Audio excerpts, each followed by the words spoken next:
Very good. Okay, we're off and running.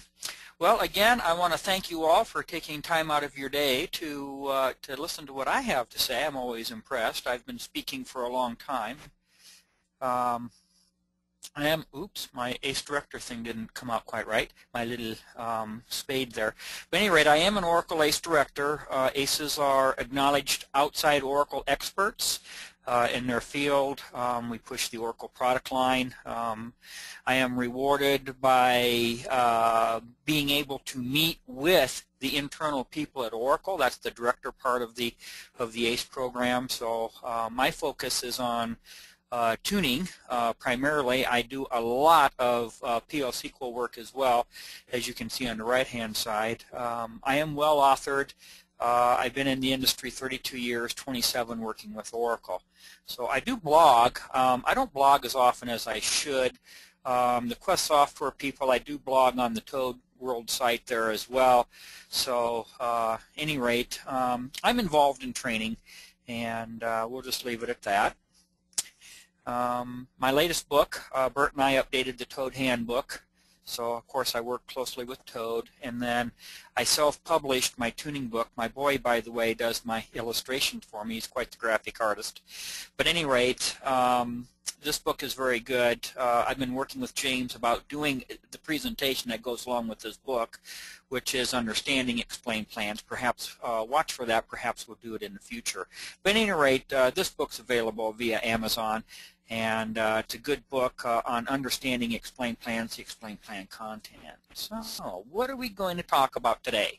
We're talking about new features for developers for Oracle 11. James really wanted an emphasis on Release 2. I've got some Release 2 things. I have got some 10G things that people don't seem to know about that I'm going to stress in this presentation. Just a few things, but it's mostly Oracle 11 things.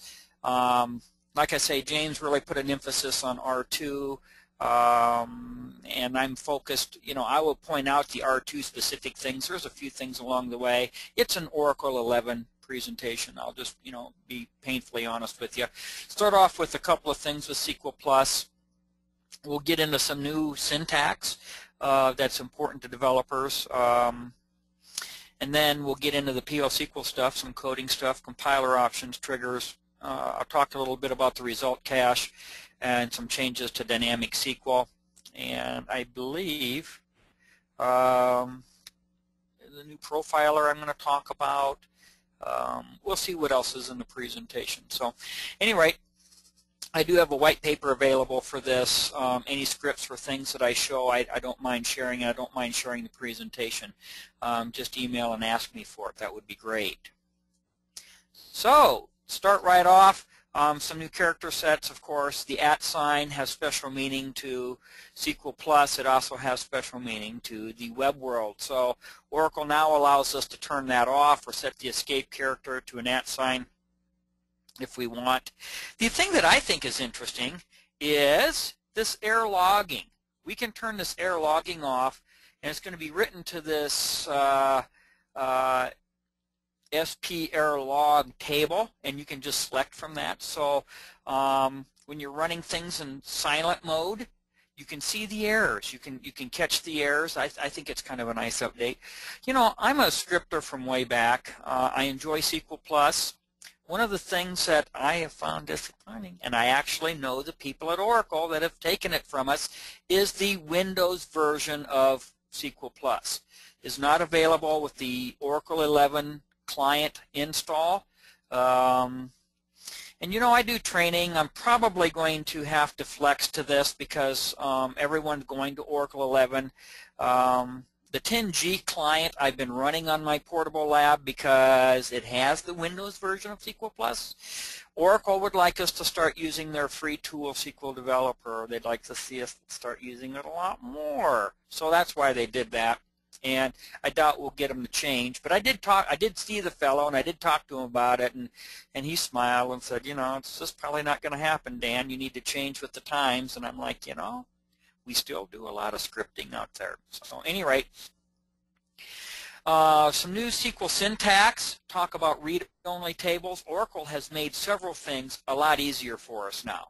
So read-only tables, you can alter the table and make it read-only. So now it's going to come up when you try to make a change to the table and not allow it. Before, you had to be careful with permissions that people had. You could make the whole database read-only but not particular tables. Now you can make particular tables read-only. I think this would be great for, you know, a lot of the reference tables and the things that are not subject to change. If you don't want them to change, you can make them read-only. So, invisible indexes. I spend a lot of time, I've got, my tuning class really focuses on several things, and one of the things it focuses on is indexes. I see this being very valuable, this invisible index, in the tuning process, okay? Because one of the things I go into detail on is monitoring indexes for index usage if it's not being used, and providing the DBA staff a list of indexes subject for dropping. If I were a DBA, especially if they were larger tables, I would say this is a very nice list, okay? And I would go in here on 11G and alter the indexes and make the ones invisible that were on the list. Why? Because they're not going to be used during a hard parse creating execution plans, okay? So what this does is allow me to make them invisible. Oracle won't use them, but they will maintain them. So if nothing goes afoul in a week or so, then I'll go back and drop them. The other thing that this is useful for is in testing, you can turn indexes on and off without dropping and having to recreate them, which is the only, in 10G and before, that was the only option you had. If you didn't want the index being used, you had to drop it. So now we can make them invisible. We can also make them visible again. New lock parameter. Let's see. No questions in the chat window yet. Okay, new lock parameter. We can lock the table in exclusive mode, wait 60 seconds. Oh, it allows for better sharing of online index rebuild, materialized view, you know, maintenance type things where the system's online all the time. And you don't want people making changes to things while the rebuild's going. You know, if you don't allow changes while you're doing an online rebuild, the rebuild goes a lot faster, because Oracle, when it gets done with the rebuild, has very little work to do to catch back up and sync the objects. So if there's a lot of activity going on, Oracle could be in the rebuild mode for a long time. And it does take machine cycles. Everything takes machine cycles. So virtual columns, I like this. I have not used this feature yet, but I like this. Okay, now you have data entry into a field. Okay, now we can have a field where it's generated as always upper, put some function on it perhaps, so that it always goes into the database the way that you want it to go into the database. It allows functions to be added. So let me minimize this. So at any rate, very useful. Maintains consistency with indexing, partitioning key values perhaps. Might take the place of a function-based index. This would be better than adding another index, because another index is another object to maintain. So useful stuff. Okay. Oops. Click here. Plan table. Now this is a 10G thing, but what I've been advocating in the past is that you rerun this when you get a new version of the database. You run this utlx plan.SQL script, or have the DBAs run it for you. That gives you an updated plan table. Well, Oracle did a very nice job with this. In 10G, they created a virtual table called plan table $. Okay, it's owned by SYS. All you have to do is have the DBA make a public synonym to it and drop the plan table that's in your schema. What Oracle will do is, if there's a plan table in your schema, it will use that plan table. Otherwise, it will use the one in the synonym. So make sure you drop the table in your plan table, and what you're going to get is always the current plan table. Okay? So you can use the explain plan for syntax, the tools like Toad and SQL Developer, PLIŞQL Developer, all those tools that have an explain plan button, they all use the plan table. So you make a public synonym and call it plan underbar table, and everything will work as it did. You will always use the current plan table. So some compiler options. We're getting into the PLIŞQL side of things now. Some new compiler options, some changes, some new things. Talk a little bit about the hierarchical profiler, trigger support, some dynamic SQL, kind of wrap up this area, talking about the result cache. Very powerful, and there's a release 2 feature in there as well. So moving right along. The compiler options. In Oracle 11, they've added another level of compiler options. And what this is going to do is take inline subprograms that are called and blend them into one. In other words, you can still code independent modules, and I would highly recommend modular coding. Continue to code that way. But with Oracle, it's quicker if it's not making calls to other subprograms. So what Oracle's doing with this is it will merge in the code as if you copy and pasted it in. It will merge in the code anything that is called. So in 10G they introduced this optimizing compiler, level 1 flags code and exceptions and stuff, and level 2, which is what it's set at, aggressive optimization, including rearranging code. Now, one of the things I know it does is it likes to change case statements back to if then else. Again, don't change your coding style, but internally, if then else must work better than the case statement, because that is one of the things that Oracle's doing. I think when you make calls to different things in packages, it will rearrange the code as it sees to be most optimal. I don't know what else it does. Really doesn't matter. Just to know that level 2, it does do optimization. Level 3, it does even more. And I need some feedback. Let me know if anyone's using this level 3, if they've had good luck with it, if they've had to go back to level 2. I've not talked to anyone yet that's actually changed this. The stuff I teach is all smaller objects, not very large databases and such, so I don't have big things to test things with. So, so anyway, new optimization level.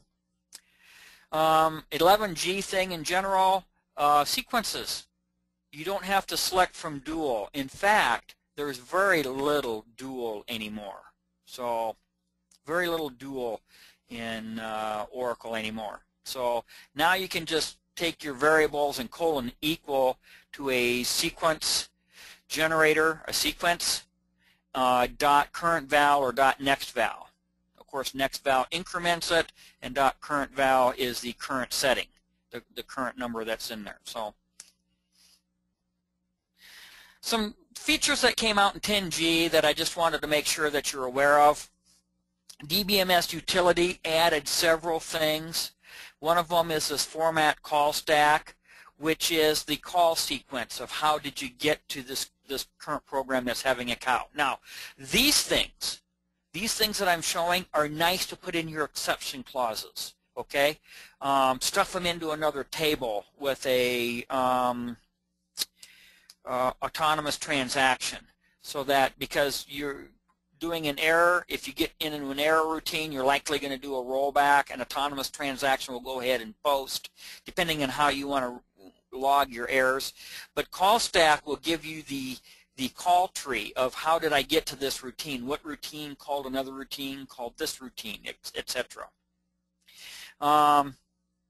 This was one I wish I had years ago, because I was a consultant, and this is a typical nasty bit of coding that they would dump on a consultant, which is, we're having this error, we don't know which program is throwing the error because we didn't code the exception clauses, so the error gets propagated up the stream, right? which one's throwing the error. Format error stack shows you which program threw the error and which line number it shows it on. The last one is kind of nice. Honestly, I find the Oracle error ERRM, I find that good enough, which is the first 255 bytes of an error message. If you want the entire error message, this is your friend. So just a little review there maybe for some. Now, Hierarchical Profiler. If you start this hprof, start profiling, give it some message, and then you execute your PLSQL routine, then when it's done, stop profiling, it will show you the function calls, the call tree, and the number of times each function was called. Okay? I have a white paper on the original PLSQL profiler, okay, which has been around since Oracle 8i. A lot of people don't know about this one either. This profiler differs from the hierarchical profiler. It's kind of a subset. This one will show you the call tree. It will also show you how long each line of code took to execute. The hierarchical profiler does the same thing. This is probably a finer grain level of detail. They're both easy to turn on, turn off, and again, if you're interested in this profiler, I have a well-published paper on it. Just ask me for that as well. No problem. So now, triggers. Oracle has done a lot of work in 11 with triggers and trigger processing. The correct order for processing a trigger is your before statement trigger, then your before row trigger. So if you have multiple before statement triggers, no guarantee on which order they're going to go, but the before statement ones will run before the before row ones. It actually makes a change to the database. Then your after things fire, your after row trigger fires, and your after statement trigger fires. You know, working with smaller things and doing training, it never occurred to me that you could have two row-level triggers on a table. I got to a site, they were having, occasionally I get asked to do some performance tuning. They were having a problem with triggers. No, they were having a problem with insert performance. And asked them, do we have triggers? Oh, yes, we have triggers. So, of course, first thing I want to do is a select count from all underbar objects where type equal trigger, uppercase trigger, right?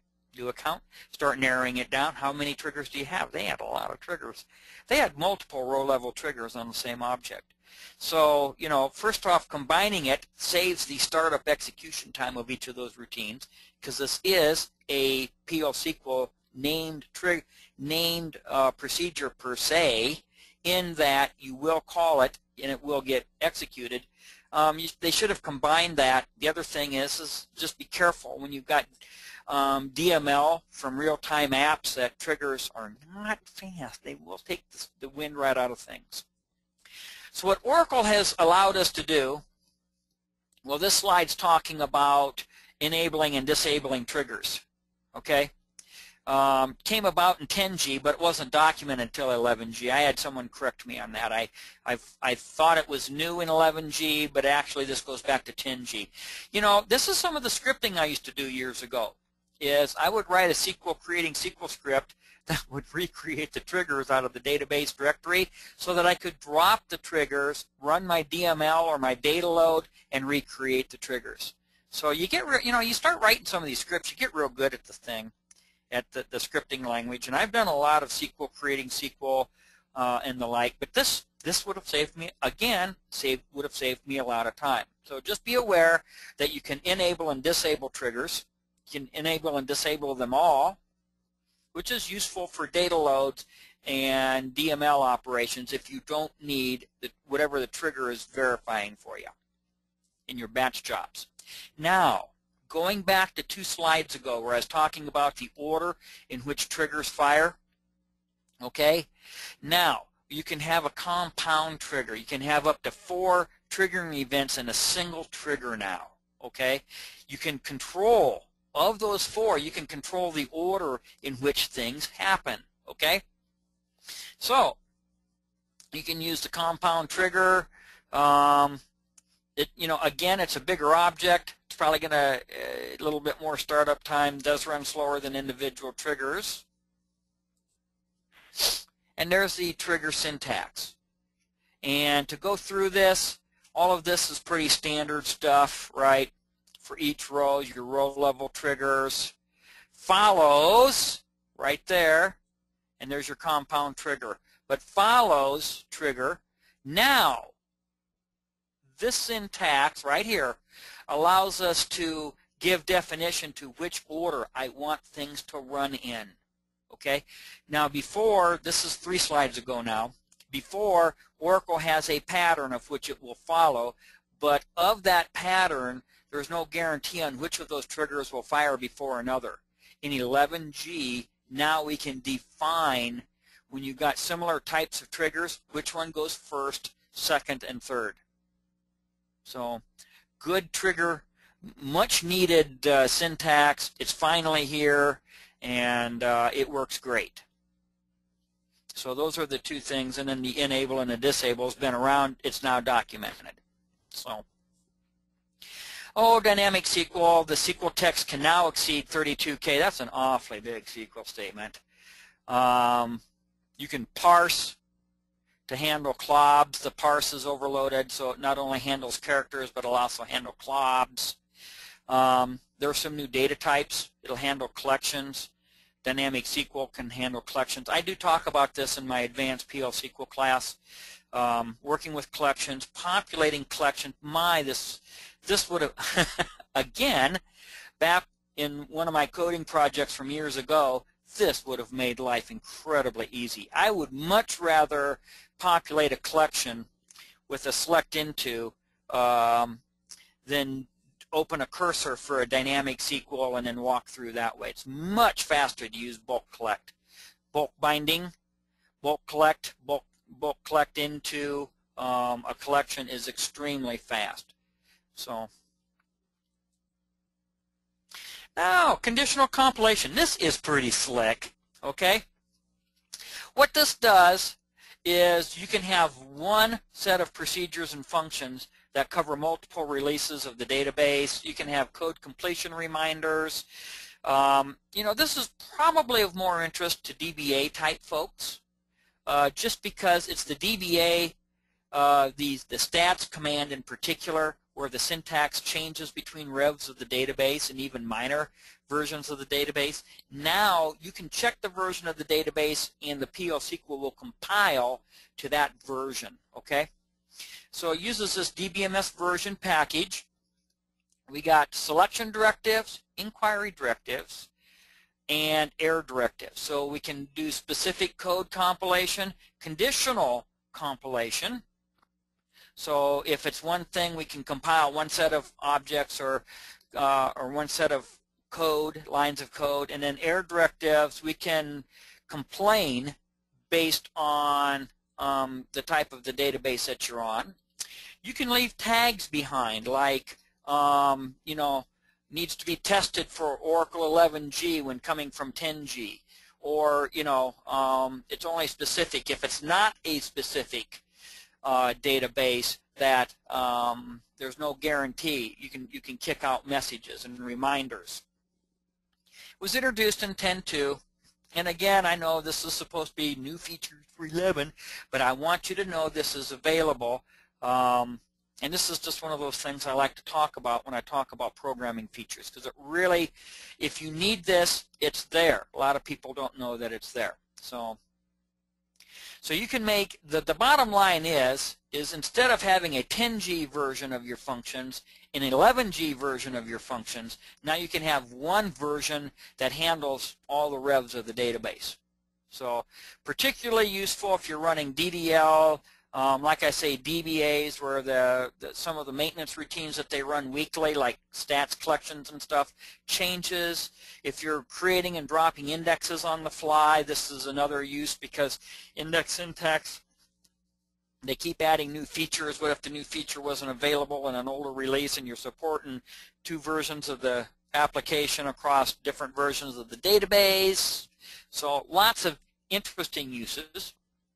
The selection directives has this, all of it begins with this $, those are the directives, and then you got if then else, and then you go to DBMS DB version and you can see what revs are supported, and you can just query on those. If it's one of these, you compile these. So here's an example. If it's what I have, and this is actually a lab example, I have people code this up. I want them to tell me what database they're on in the class. Okay? So basically, if this is a 10 release 1, this line of code gets compiled. Else if it's a 10 release 2, this line of code gets into the output. Otherwise, if it's 11 released 1, this one gets into the output. Okay? So whatever version of the database you're on, this will be updated. It will have that version of the database, and then when you execute it, that's the line of code that actually gets computed. That's the conditional compilation. It just takes the lines of code that go with whatever you're asking. So I find this book really nice. Stephen Furstein did a nice job on this book. I give it away in any PLIŠQL class that I teach, but this is a really good book. Has a conditional compilation. Actually, it has about everything that we've talked about in here. Thin little book. I think it's about $10 US. Get it on Amazon.com. Maybe save a buck or two. So, okay, query results. Query query result cache. Okay, what this does is, let's see where I'm at here. There is a function in 8i called, starts with a D. I'm having a little bit of a brain fart here.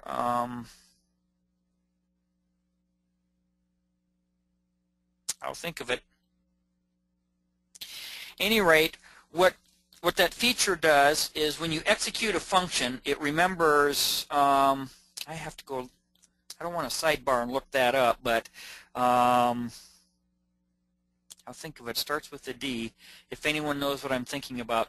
Basically what the feature does is you put it into functions, and deterministic. I knew it would come to me, and I knew it started with a D. Deterministic in 8i. What deterministic does, by the way, there's no downside to this. You put deterministic in your functions. If the function is executed 2 times in a row, the second time with the same in variables. You execute it 2 times in a row with the same in variable. The second time it doesn't execute because it already just executed it. It still has the result from the prior execution.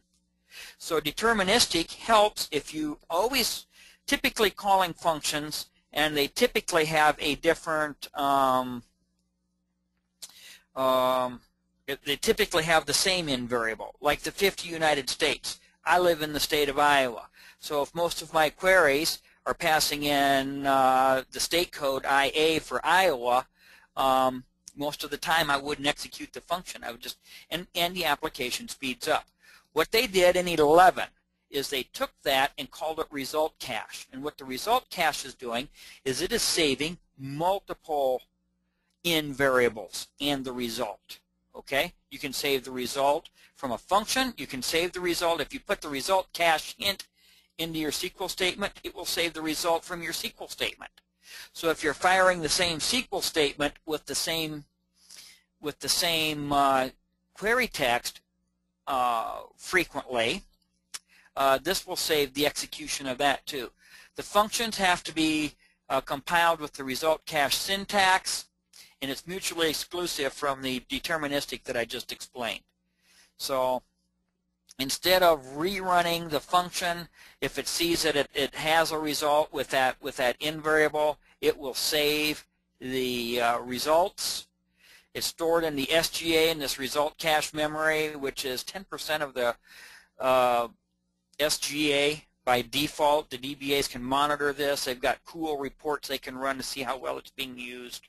So, and the key thing is it's across any session. It keeps track of it by the owner of the object and what's hitting the object. Okay?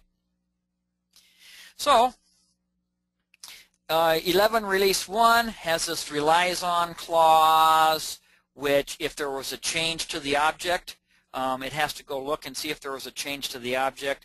This has basically been depreciated in 11R2 because what they do is if you make a change to the object, they just purge the result cache. So you really want to run result cache on objects that don't change very often, okay? So, and you bank up your changes. Like I say, this is very useful for those functions that are doing lookups in very static type tables, tax codes, city codes, country codes, things like that. So that, you know, it's nice to do modular programming, put all these different calls in different programs and stuff, but when it comes to executing all this stuff, a lot of times that's unnecessary overhead if you could have just included it in a query lookup or something. The upside is it's probably faster to include it in each of the SQL statements. The downside is if you need to make even a little change to that lookup, boy, you'd better know all the places you put it. That's the advantage, to me, the real advantage of modular programming, is you've got one place to change it and it's called from everywhere. This gives you the benefits of both. It allows you to modularize your code but limit the execution. So it's across any session. So, and it's an Enterprise Edition feature, by the way. Any table that is queried, if it's updated, the result cache is just flushed. So result cache monitoring, there's a cool report. Again, it comes up 10% of the shared pool size by default. There are some objects that the DBAs can watch. If this is being used, I would let the DBAs know that you're coding this way so that they know to monitor this a little bit. There's the report. Just execute the dbms result cache.memory report. Tells you how big it is, how much of it's being used. Basically, you just don't want to blow this off. The other thing is keep in mind that Oracle had intended this for small things. So don't be populating big queries and throwing in here. You know, if you have a good use for anything, that's great, but just keep in mind that Oracle had intended this to be used with small things. So, and here's an example. There's the function with the result cache syntax right there, and I'm going to do my erase so you can see the underbar. I executed it, passed it in a 10. It incurred some time. I executed it again with the same in variable, and it incurred no time. Okay, so it used the result cache the second time. And from a SQL statement, same thing. I put the result cache hint in, it incurred some time. The second time I ran the identical SQL text, it didn't incur any time because, again, it had the settings set. So there is an option. I don't know that I would change this to force. It'll always use the result cache unless you put in the no result cache hint. Manuals, how it's currently set, that's probably how it'll always be set. I don't recommend changing this one. Test it. Test thoroughly if you're going to fool with this setting.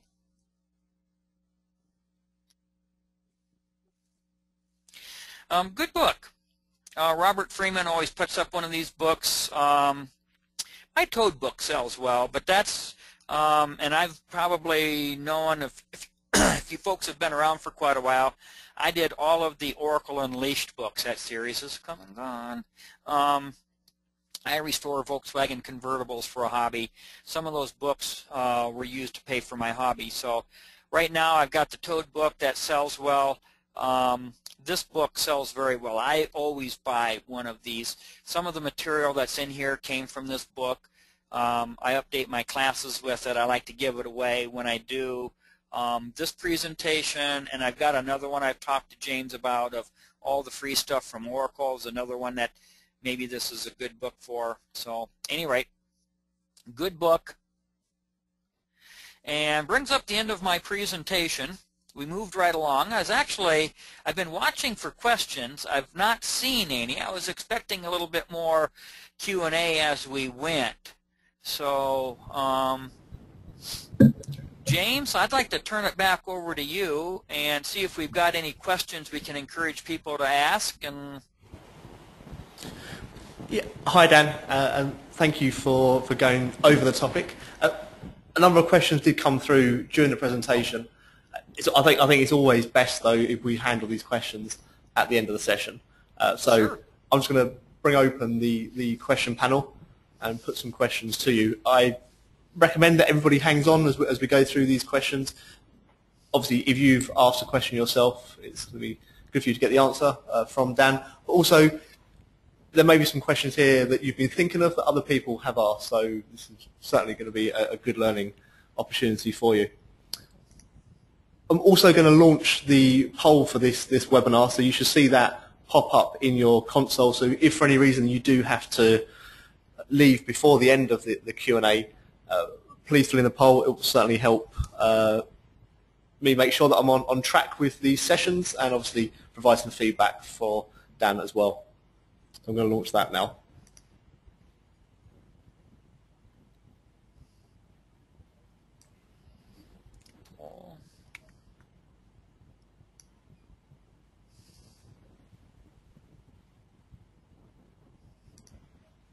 Okay, so on to the Q&A. So we've got a number of questions here, Dan, and let's just scroll down them. Okay, so the first question we have is from Mayank Singh. Thank you, Mayank. What is the difference between unusable and invisible? Unusable, this is referring to indexes, okay? Unusable, Oracle's not going to maintain it. It will have to be dropped and recreated or alter index rebuild before Oracle will use it and maintain it. Invisible is Oracle will maintain the index, it just won't use it during a hard parse to see if it wants to use it in processing any SQL statement. So the difference is one, Oracle's not going to maintain it. It's like a corrupted index. It's like it's not even there. The other one is Oracle's maintaining it but not using it. Useful for tuning opportunities. Great. Thank you, Dan. We've got a question here from Mital Zakita. Thank you, Mital. He tried to execute the below command, which is set error login on Oracle 11G R2 database, but it failed. He could be doing something wrong. Do you have any advice on that? Make sure you've got write privileges. The only thing I can think of is to make sure that you got write privileges wherever your SQL Plus home is. Because if it can't open the file, the other thing is maybe that table needs to be created, the table that it's going to write to. There could be a couple of three things that might be wrong there. Just off the top of my head. The other thing is to make sure that you've got resource privileges on that logging table. That's probably where I would start investigating is does the table exist, and then do I have access to it? And that's easy to see by selecting from it and then maybe trying to insert something into it. Okay, thank you, Dan. Next question is from Pranav Amin. Thank you, Pranav.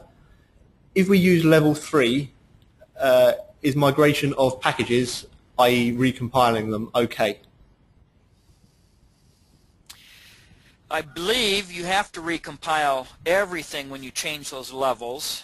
And you can do a little SQL, creating SQL to recompile everything.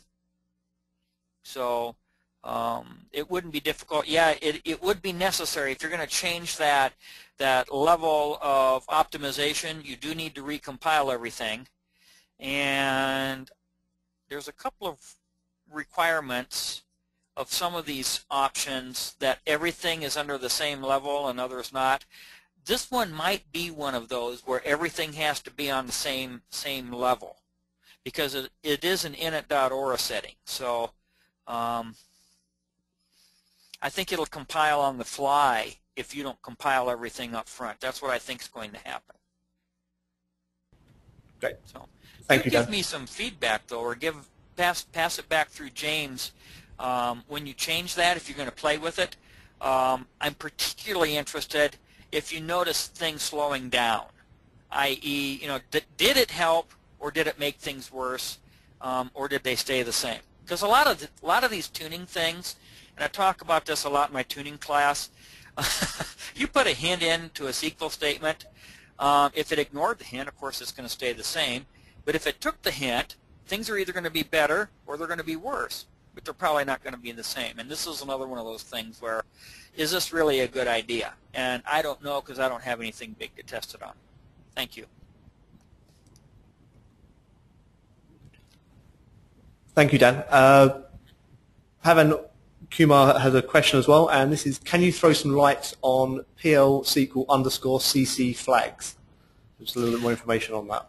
Oh, yeah, I could have put, this is one of those presentations where, I didn't know where to cut back on material. James advised me to keep it to 30 or 35 slides so we'd have plenty of time for Q&A. CC flags is great.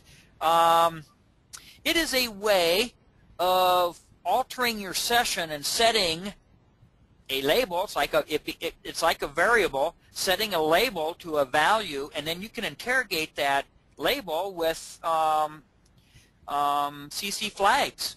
If $if CC flags Dan, you can do certain things. Now, what would I use this for?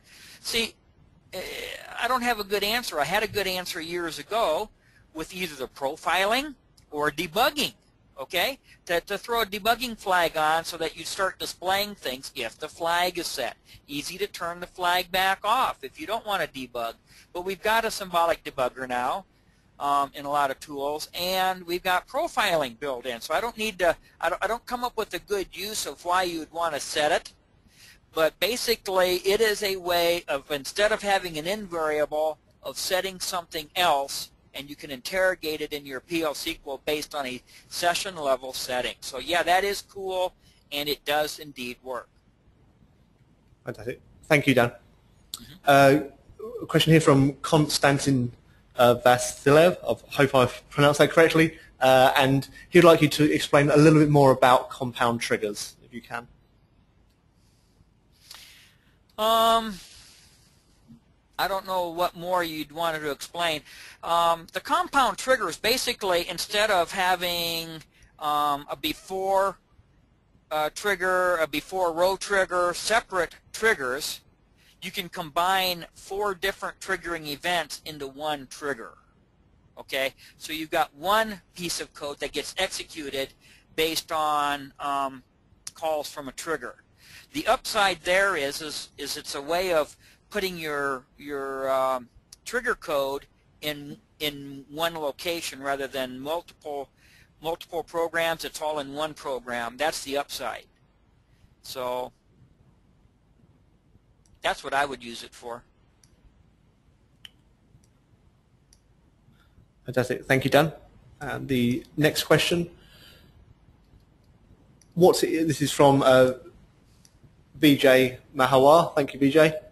What is the maximum size of the result underscore cache? Oh, probably real memory. Like I say, it defaults to 10% of the shared pool size. It probably does have a maximum. I don't know it off the top of my head. You can get the Oracle documentation, by the way. It is free from Oracle. Go out to the oracle.com website. Type in documentation, and I think the 10 release 2 documentation is still out there. They put it out there by major database. The thing that I like about it is it comes up and you can ask global questions like that, result cache settings, things like that, and it'll take you right to the spot. Off the top of my head, I don't know what the maximum is. I do know that it works. My advice is to keep things small. Because that to me is its intended use, and I like to keep in mind when I'm working with especially newer Oracle features, how did Oracle intend it to be used? So anyway, sorry, I don't have a clear answer on that one. Thank you, Dan. A copy of this session will be posted on the allthingsoracle.com website. There is a comments feature to that website, so when I post it up there, maybe if you could sort of add something Sure. that you find out, Dan, or anybody else that's here that does know the answer to that, if you could post it on allthingsoracle.com, that would be very useful. Okay, next question from Jimmy Brock. Thank you, Jimmy.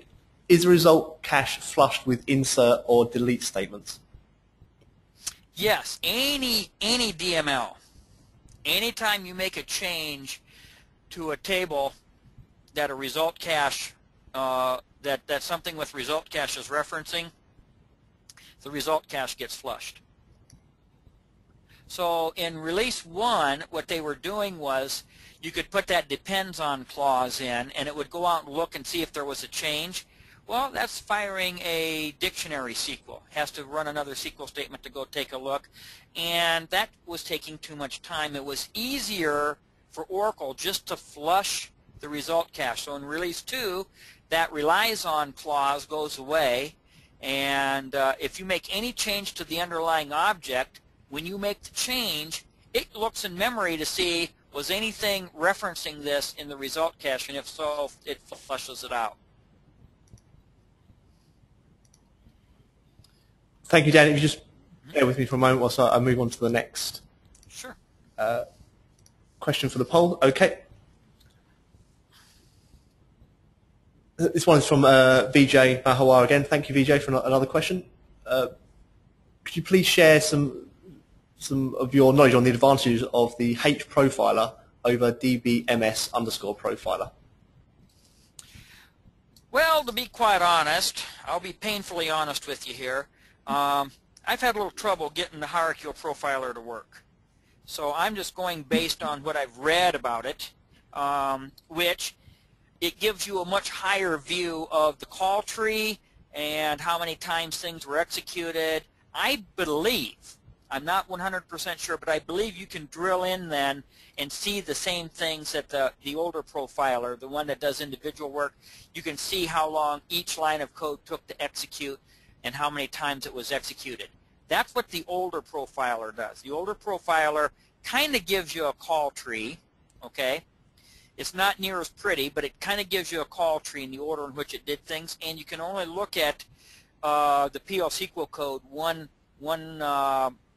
module at a time. The hierarchical profiler, you look at one module at a time, but everything that got profiled is right there in front of you. So the hierarchical one is better, newer. Like I say, I've had trouble getting the thing to work. I'm not quite sure why. The other profiler, generally when I'm working on things, I'm working on smaller things anyway, and I'm just kind of used to working with it. It works well from SQL Plus. Character mode, that's what my paper goes into, is running it. It's a character mode type tool.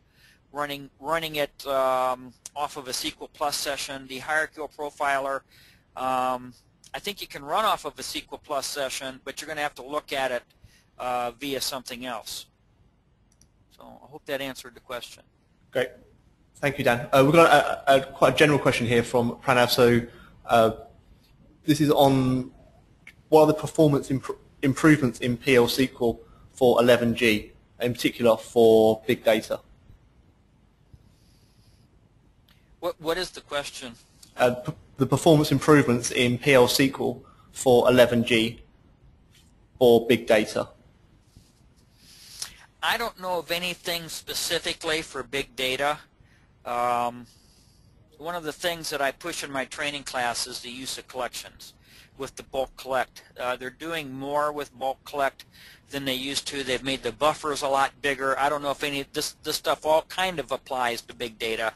They've made the buffering areas a lot better. I know SQLnet buffers rows now. It used to buffer 500 rows, and I think it buffers quite a few more than that. The SQLnet over 11 also does compression and decompression, so that the traffic that's actually going over the net, if it's duplicate type stuff, is smaller. Smaller is always better when it comes to network traffic. These are all good reasons to use the current latest and greatest connection type things. So again, I don't know. I don't work with big data. It's rather new to me. But these things I just talked about are all enhancements that should help that as well. Okay, thank you, Dan. Next question is from David Christopher. He has a problem with virtual columns. So Oracle includes them in % row type variables and then doesn't ignore them if you try to insert that variable into a table. So he gets an error that you can't write to a virtual column. Do you have any ideas on how to get around this? Well, the simple one is don't try and insert the column. I'm trying to think. If there's a way to do that automatically with Oracle to exclude it. I know with Dynamic SQL you could parse and look for it, and you know I've set up these little parsers that walk back and forth and alter the SQL text. Dynamic SQL is one way. It's kind of a code your own type of a solution. Boy, nothing's coming to mind as to how to fix that automatically. I mean, I guess a question I would have back is, why is it getting selected for insert? Is it an automatic code generator or something? Sees the column and then it is including it in some DML statement where it shouldn't be. From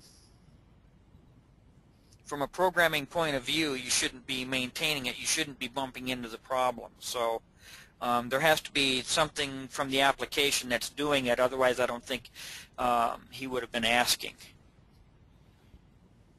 Okay, thanks, Dan. Again, maybe if anybody could sort of help or share their experience on this particular subject when I post the recording on All Things Oracle, that would be great. Next question from Jennifer Schlitz. Thank you, Jennifer. Are there any negative ramifications in using the result cache feature? Well, I don't see any. The experiences that I've had with it, there's only a positive side. I've been pushing the deterministic for a long time, the same thing. There's really no downside to it. There's only an upside, which is if you've got repeating values, it won't execute it. So what it really comes down to, should you be using the result cache or coding this stuff in? And the answer is you really do want to use modular programming. You want your routines all separated out, so when you have a change to one part of your app, you only have to change the one part that everything makes calls to. So functions make that very nice. The deterministic and especially the result cache now allow for those not to be executed time and time again when the in variables are all the same. So to me, there's no downside to it, only an upside. I would use it. Thank you, Dan. We've got a number of questions left here on the question panel. Please do put a question in if you've got something you'd like to ask Dan. There are a couple of extra questions on the poll based on the Q&A. So if you can hang around until we finish the Q&A, that would be great. I would really appreciate your feedback. So the next question we have here is from Paul Hayde. Is the stats collection turned on in 11G database by default? The stats collection turned on by default. Yes, it is. It's the same as 10G.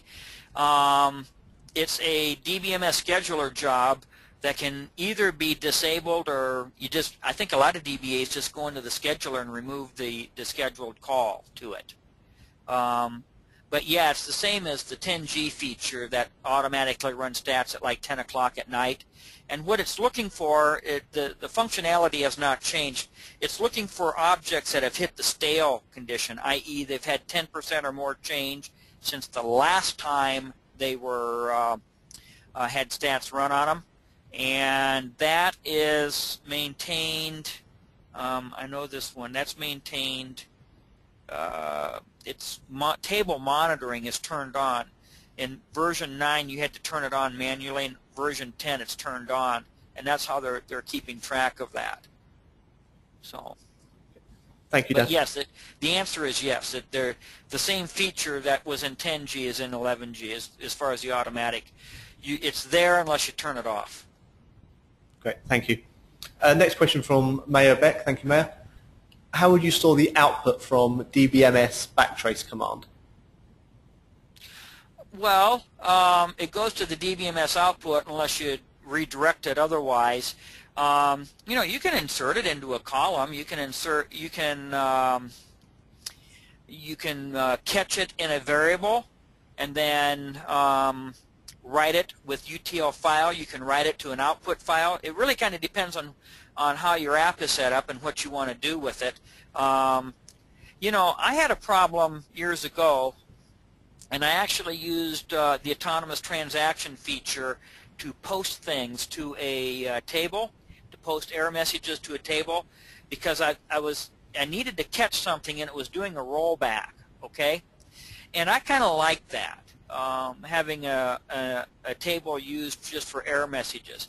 And this is one of those things where you set up a long column or a varchar 2 with 4,000 characters or even 2,000 characters and just let it truncate. Just insert it as part of the column because it is a function. Great. Thank you, Dan. Next question from Asif Rashid. Thank you, Asif. Is there any new spool option in Oracle 11G? Any new spool option? I believe, I don't know when it turned up, but there is an append. You can spool append, put append on the end of it. It might have shown up in 10G. It might be an 11G thing, where you can spool your file, append, and it's going to, instead of overwriting the file, it's going to tag onto the end of the existing file what's there. And I'm sure it works the same way as append and other things. If the file doesn't exist, it will create it. But if it does exist, it's going to throw your code onto the end. Good question. Thank you. Thank you, Dan. Next question from Florin Moscovici. Again, I hope I pronounced it correctly. If not, I apologize. Can we use the result cache for remore tables through db_links? Oh, absolutely. I think that would be a good use because database links are slow, and if you don't have to make a call over the link because you've already pulled the data from a prior one, most excellent use for the thing. And again, let me know how, if you code it up and get it to work, let me know how it works, and I'll pass that along to other people. But no, I think that would be an excellent use if the function was making a remote call and you didn't have to. I think the and, there's always another and, isn't it? A but and a depends. Don't you just like that when Oracle people say, well, it kind of depends? This one I think is a really good use for it, though, particularly if you're repeatedly asking for the same type of data, i.e. the same invariable. So because it's going to store it in the result cache, the first person does the work and everyone else benefits from it. And that across session thing is very important with the result cache. Anyone working with the app can use this. You know, so once the result cache comes back, it's by object. It's not by individual users. Great, thank you, Dan. Okay, last couple of questions here. Of course, I mean, as I said before, this will be posted on allthingsoracle.com. So if we haven't had a chance to come to a question that you've asked or you think of things afterwards, please do put them up on All Things Oracle, and hopefully Dan will be able to answer them there. So next question is from Constantin again. Thank you again. He'd like to know a little bit more about a wallet in Oracle. If it is new, is it a new feature in 11G? What is the technology? Wallet? Yeah. Is that something you've come across before, Dan? I'm afraid I'm going to plead the fifth on that one, which here in the States means I don't know. Okay, it's the storing passwords. So storing passwords in a wallet. No, I'm not familiar with that technology. I'm sorry. Okay, again, so this will be up on allthingsoracle.com. Somebody else in the audience does know. Please. A place to look. Again, I talked about downloading the Oracle documentation. And in the Oracle documentation as the Database Administrator's Guide, that really sounds like a user type of an option. All the password stuff is all covered in that admin guide. Look it up in there. Fantastic. Okay, thanks. And the last question we have time for today is by Najibullah Samaro, so thank you. He'd like to know how can he convert CLOB data in varchar for view? CLOB data for varchar in a view.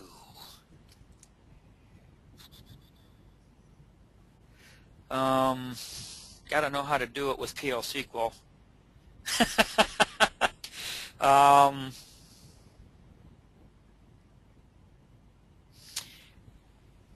I think you look up you get the PLSQL User's Guide out of that same documentation. Where I would start looking for this one is in large objects, because there is a couple of functions, and I'm trying to think. You're really taxing me here, and it's the middle of the day here here in Iowa. It's noon here in Iowa. But it's cast to varchar and cast to this, cast to that. I think you want to use one of those cast functions to cast it so it's character.